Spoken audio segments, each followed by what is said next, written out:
Jim Gordon here in the offices of the Richmond Sentinel. Time for another edition of Richmond Stories.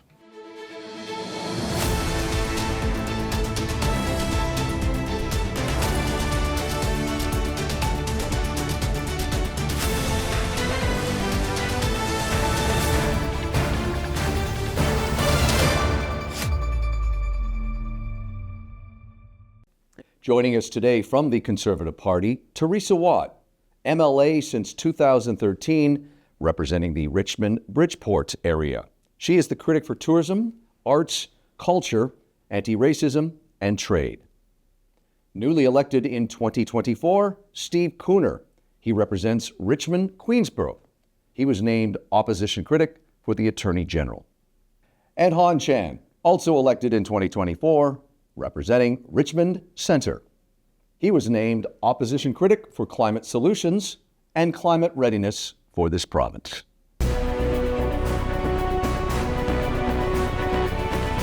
All three members joining us now here on the set in the offices of the Richmond Sentinel. I thank you three for joining us on this busy day. Welcome. Yeah, good to see you, Jim. Good to see you. Okay, lots to talk about, guys. We have, as I mentioned, two new members elected last year. Teresa, you're the senior MLA in this group. I'm going to start with you. The election, yes, a couple months back, but let's talk about the feeling after the election. As I said to you, all three of you, before we went on camera, a couple startling things happened just last year. We saw the disintegration of a major party in this province. That would be the Liberals, BC United. But we also saw your party go from nowhere to somewhere, and you are now the official opposition. Talk to us about the post-election chat that you as a team on the Conservative Party's had. We'll start with you. I'm so excited to be part of this, as you said, quite rising BC Conservative Party. I've been with the former BC Liberal and then BC United for the last almost 12 years, and it was heartbroken to see what's happening. But we got to look forward. And I'm excited to work with 44 of us who are so full of energy and full of passion to try to turn this around, try to bring common sense back to the government. The only disappointment that we cannot form the government. Okay. So this is the only disappointment, but we are the largest ever opposition party in the history of BC. I think that's another plus side. I don't think David Eby and NDP can ignore us like what happened in the last session. It was so disappointed that they couldn't care less what we as opposition talk about. Mm-hmm. They just say that, well, whatever you talk about, we'll pass every single bill. They even put a closure on a lot of bills. Do not allow us time to implement democracy. Democracy means that every single member in the legislature has a chance to talk for at least half an hour to express what our constituent told us. But even that opportunity was taken away. Well, and unfortunately, I mean, democracy sometimes works in ways that you don't like, and they're not doing anything incorrect, but it can be very frustrating. I understand that completely, especially when the tallies of seats are so close and they're relying on the Greens. Steve, Han, you're both newcomers to this election cycle. You both won. Congratulations. I'll start with you. Steve, your first impressions of being a part of this party and what you want to see in 2025, and then Han after him, you can give your thoughts. Well, I would like to hold the NDP accountable. That's the most, we have a clear mandate from the people. We have, like Teresa just mentioned, that we have the largest opposition in history, BC history, 44 members. The numbers are pretty close with the NDP numbers. And the public has shown that they want this NDP government to be held accountable. So that's what I'm looking forward to. I believe we have a really good caucus. We got a strong caucus. We're pretty vocal. And so I'm looking forward to the legislative session that's coming up. Fun? Yeah, so coming from a news industry background, I kind of echo to what Teresa mentioned, especially in the last term. There were not a very strong opposition, I have to say.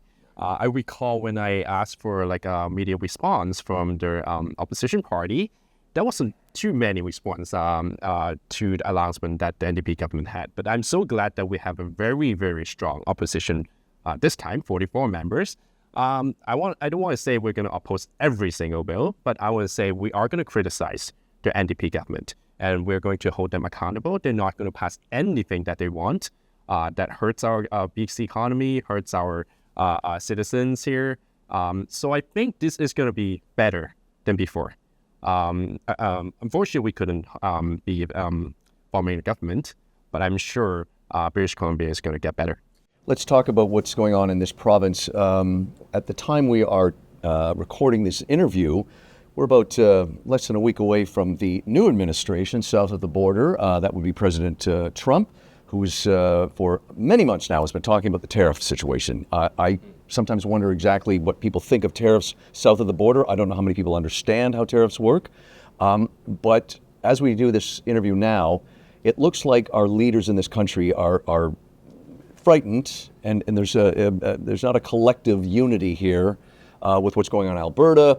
Rob Ford's going to call an election, but should these tariffs be implemented February 1st, what should we do first? Teresa, you start, and then we'll move down the table. First of all, I don't agree with a trade war. First of all, we all know that USA is the number one, economy in the world. Mm-hmm. And Canada is quite far behind.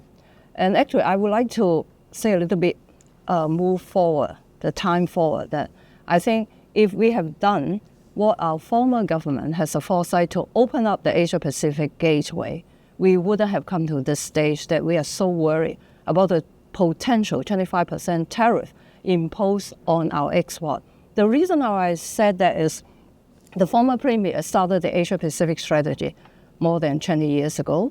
When I first became the MLA, I was fortunate enough to be the Minister of International Trade. I was tasked with a specific portfolio to be responsible for Asia-Pacific strategy, meaning opening up our Asia-Pacific region so that we can diversify our focus on our export to USA, to Asia-Pacific. We all do investment. We never put our eggs in one basket. Mm-hmm. We are always told by financial advisors put it in different baskets. The same with our export. That's why I started the first ever trade, BC, it's not federal, BC Trade Office in Southeast Asia. There's an association called Association of Southeast Asian Nation, ASEAN. ASEAN complies with 10 Southeast Asian countries, and it's the largest market, one of the largest market, and we are their neighbors because we are across the Pacific Ocean. Mm-hmm. I see Asia Pacific more as our neighbor rather than Europe, because Europe is more near our eastern provinces. And I started the first ever BC trade office in South Asia in Manila. Why did we pick Manila? Because we have a huge Filipino population. Right. They can be our trade ambassador. And the second one, I started in Jakarta. Because Jakarta, Indonesia, has 200 million population. It's a huge market for all our export. And that is the capital of ASEAN region, this organization. And the third one is in Singapore. And altogether, we have 13 BC trade office, not the federal government's trade office, our own BC trade office all over Asia, including Japan, Korea, China, Beijing, Shanghai, Guangzhou, Hong Kong, and 4 in India, and 1 in UK, 1 in USA. But when NDP took over, they said we shouldn't spend taxpayers' money on our own BC trade office. They're a federal trade commission. They scrapped all the offices. Okay, and Teresa points out to what many people are thinking too about exclusivity, just trading with the states and opening up the markets. Steve, that brings up a point then, say, for example, what do you do with, say, the pipeline and wanting to export that to the West Coast and get it to other markets like Teresa's talking about, and not just all the states. Still, what do you do about this 25% tariff that Trump wants to implement? Yeah, in addition to being the MLA for Richmond-Queensborough, I was given the portfolio as the official opposition critic for Attorney General.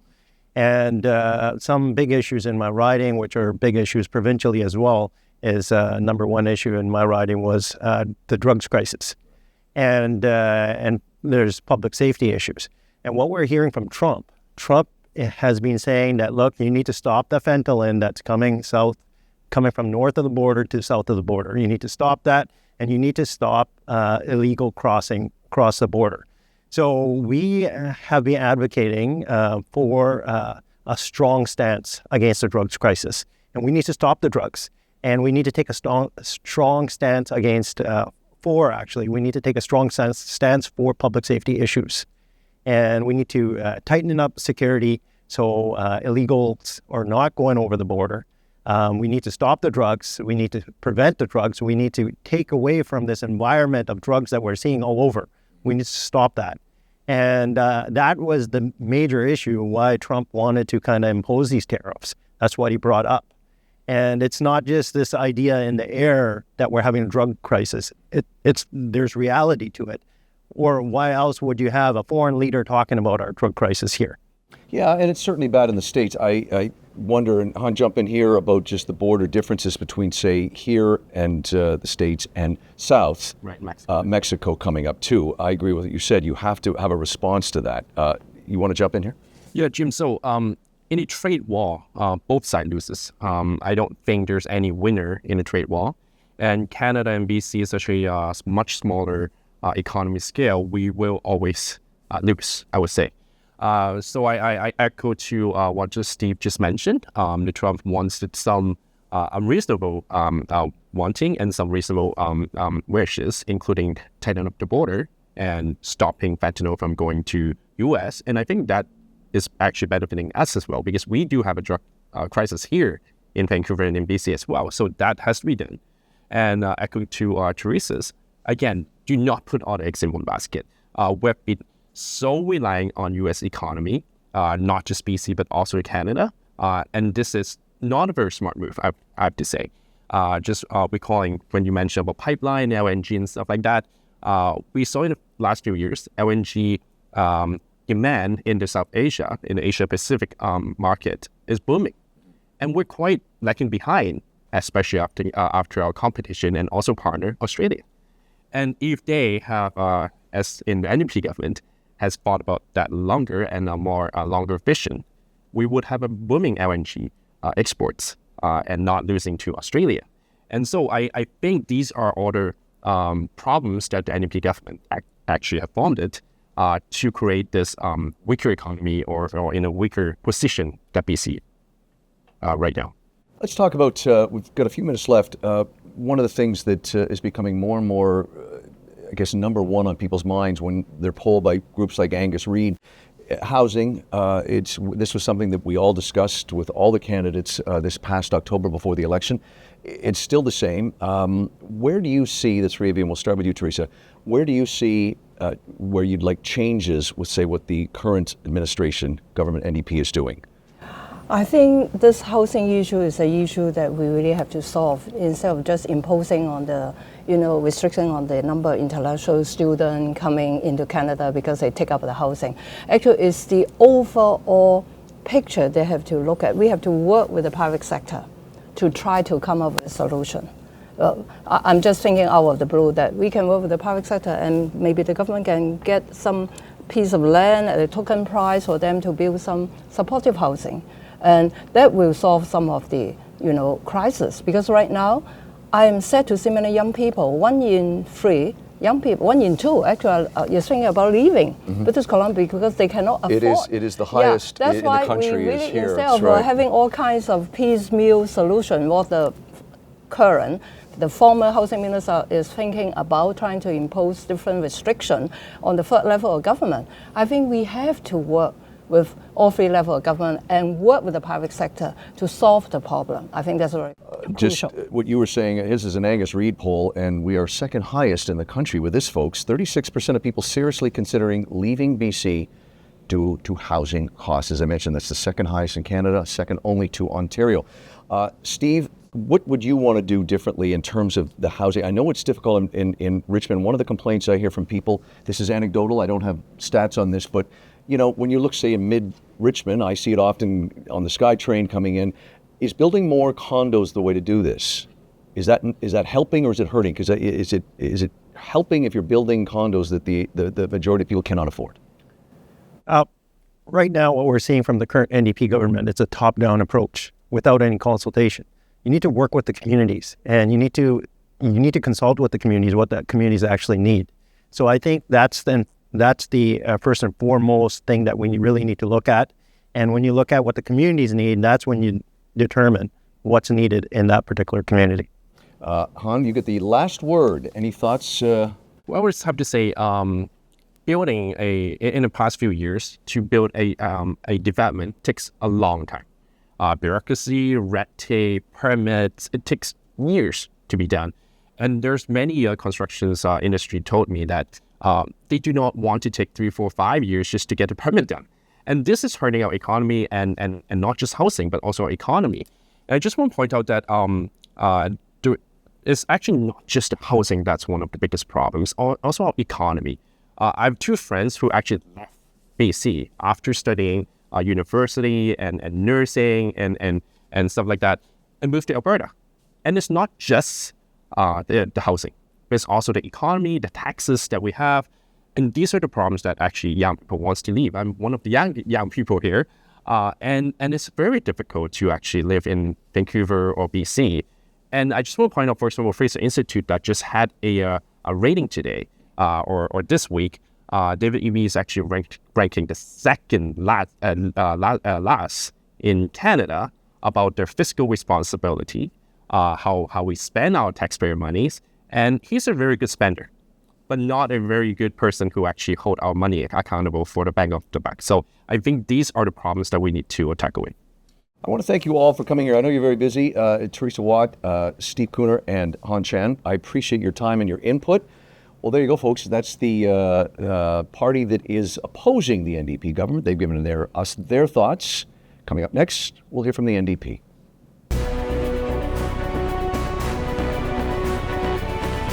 Kelly Greene is the NDP MLA for Richmond-Steveston. This is her second term. She was newly appointed as Minister of Emergency Management and Climate Readiness.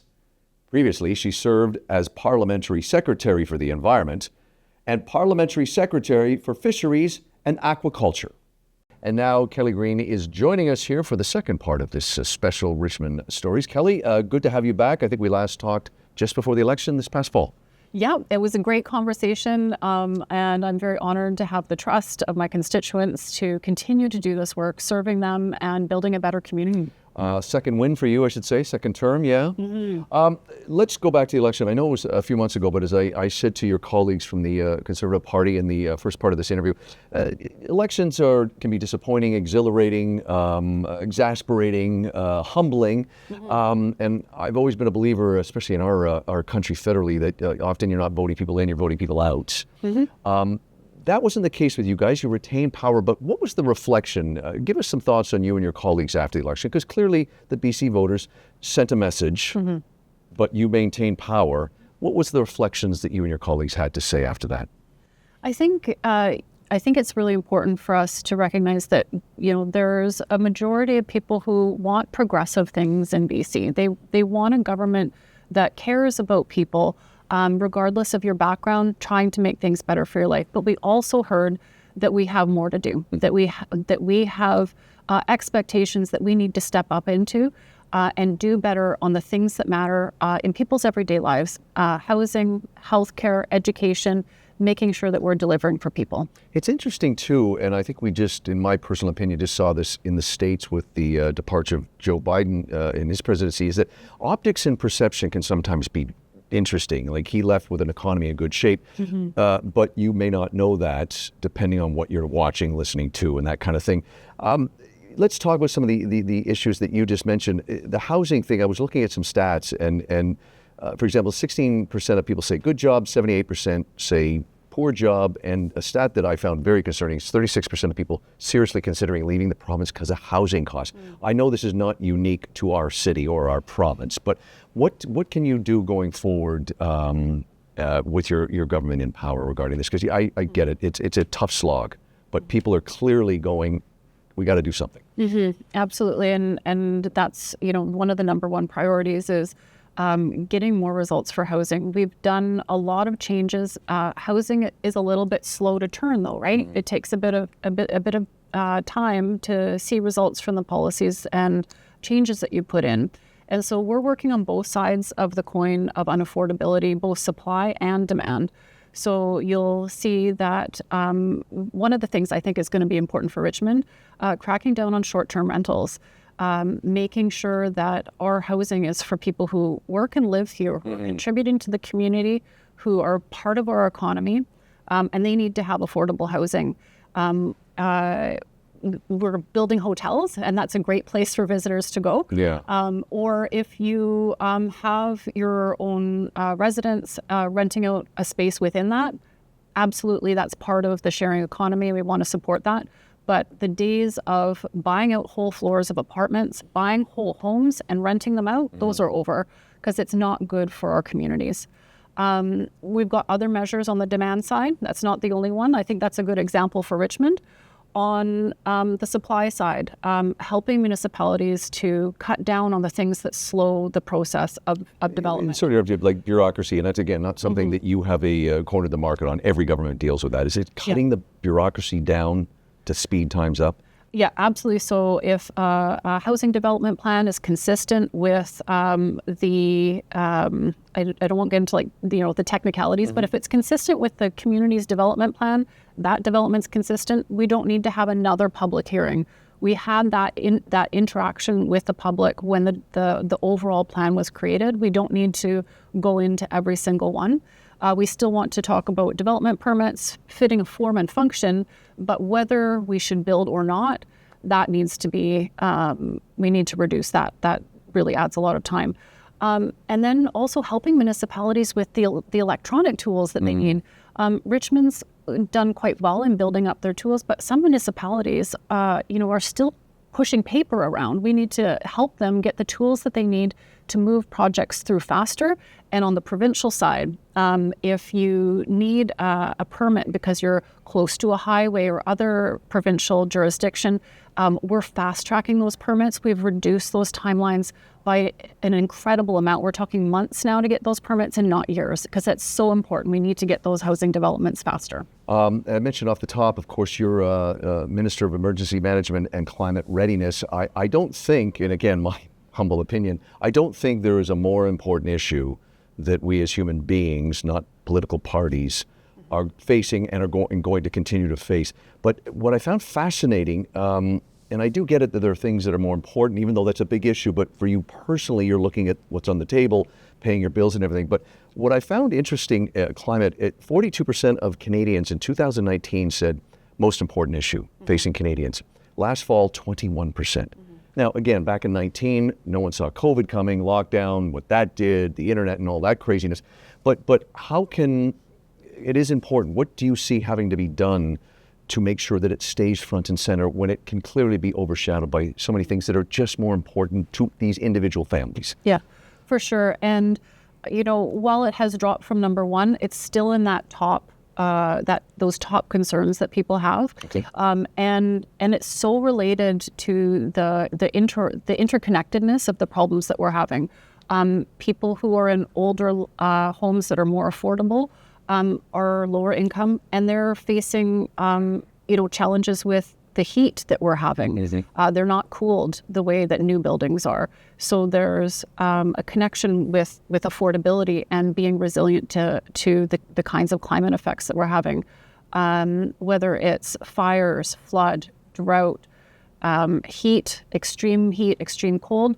Those are all going to affect people in different ways when they have less means to be resilient against them. And so it's really important for us to bake in climate action into everything that we do, so that we're helping communities to be healthy and safe. Because if you can't be healthy and safe, the world gets bad really quick, and we need to support people. Yeah, it's interesting, isn't it? There's such a cross-section of environmental emergencies. You take from the flooding in the Fraser Valley to the fires in wine country to a place like Linton, which is still waiting to get back up and running again. You guys had some good things to announce in the area of healthcare. Right here in this town of ours, of course, the Richmond Hospital is close to, I believe it's close to finishing the expansion, first stage of the expansion, correct? You also said this, I didn't know this until before we sat down, that also that you hired 800 family doctors last year, and you are going to continue to hire more. Again, perception, one stat I saw that was interesting is that with the 800 hired, and that helped 300,000 people reduce the waiting list. But it's interesting that a stat said that 64% of non-healthcare workers think that it should be easier for foreign doctors to get work here. Only 41%, I shouldn't say only 41%, but 41% of health workers. In your opinion, it's not your portfolio, but for your party, is it as good as it can be and as quick as it can be for people coming here? Because again, anecdotally, I've certainly met people over the last few years where I'm left shaking my head that they can't be a doctor here. 800 is really something to be proud of, but are we working toward making it easier for these foreign people to not go bankrupt waiting to be a doctor to help our communities? Absolutely, and we've taken some really important steps in that regard in reducing those kinds of barriers, because we want qualified medical professionals to get into our system. And so that means simultaneously upholding the quality of doctors that we're wanting to come into our system, and speeding it up. And so we've reduced barriers for foreign trained doctors. One of them was that you needed to have Canadian experience. But how do you get Canadian experience if you're not, a certified doctor? So making sure that there's pathways for people to get those experiences as, for example, physician's assistants, so you're still paid and you've got a clear pathway that's much reduced into being a full doctor in our system. And so we are on track to continue to reduce the wait list. If people aren't yet connected with a family doctor, sign up on Health Connect. Health Connect BC is a place you can get yourself into like a queue to when these family doctors come online, because they regularly are, is you are attached to a doctor at that point. So really good system. And I was just looking off to our producer off camera when you mentioned Canadian experience, because that I just have left shaking my head. As you said, how can you get it if you're not here? Just one last thing on that, is there an attempt to, say, reduce costs? Because that's another thing that I've heard from people that I've met that are doctors successful in other countries that just want to locate here. Is one person in particular said to me, I can't afford the $2,400, whatever it was a month, waiting to become a doctor. Is that something else that the government will try to reduce? Yeah, and that's part of making sure that people can be employed in healthcare at an appropriate level too, right? We don't. I can't give them the keys to the city, of course, right away. And we don't want necessarily a doctor to be working as like a very like a technician. Sure. We want to have that skill at the highest level. Technicians very important, and we are training lots, but we want to match skill with the need, right? And so we are working on that, and then. And I've totally lost my train of thought. It's okay. No, we were just talking. My thing, I just was following up, and you did answer that, is that the money thing seems to be the issue with doctors. I personally think that we should be paying them to come here, not charging them to be here while they're waiting. Yeah, so. and we are finding doctors coming from other jurisdictions, like, for example, UK. They've experienced a lot of cuts with a conservative government in the UK, and they're looking for a place where they can raise their family. It's a good quality of life. And we are recruiting that way. We are also helping nurses with the cost of tuition and other in-demand health professionals. So making sure that, again, we're reducing barriers wherever we can to get people into the careers where they're helping our community, but at the same time, they're being rewarded for that work. I mentioned earlier about your slim minority. I think the opposition, I think is if I'm not mistaken, is the largest opposition, I think, in some time. Democracy can often work slowly and oddly and everything else. Where's some common ground with the three MLAs that I had sitting here at this table? Earlier, of course, you weren't here, so I'm not asking you to back up what they said or disagree, but where's the common ground? Because I think another thing that I found from them is they want accountability, and I think citizens gave you that power, but said, look, we need to have people there that can tussle with you back and forth. But I think most people just want to see things move forward. You mentioned a lot of good things. Can you get along with the opposition?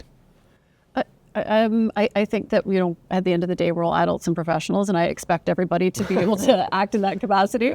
And, we did hear from British Columbians that they want us to do better. And at the same time, we are living in a time of unprecedented uncertainty, with a lot of threats looming, right? And so we know that we need to, meet the moment and really do the hard work. And so that means reviewing government programs to make sure that they are the most efficient and delivering the best they can for communities that need that help.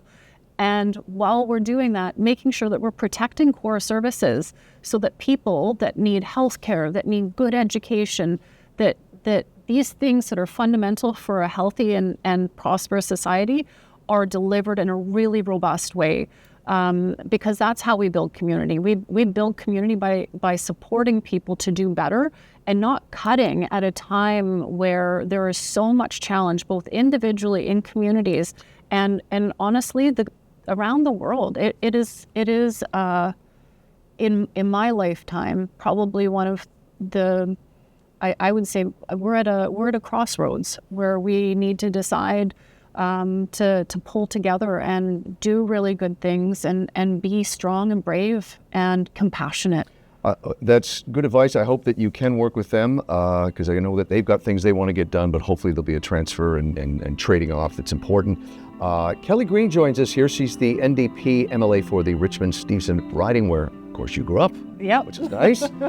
She's also the Minister of Emergency Management and Climate Readiness. We thank her and we thank the Conservative MLAs that joined us on this very special Richmond Stories. Thanks to the crew here in the offices of the Richmond Sentinel. I'm Jim Gordon. We will see you next time.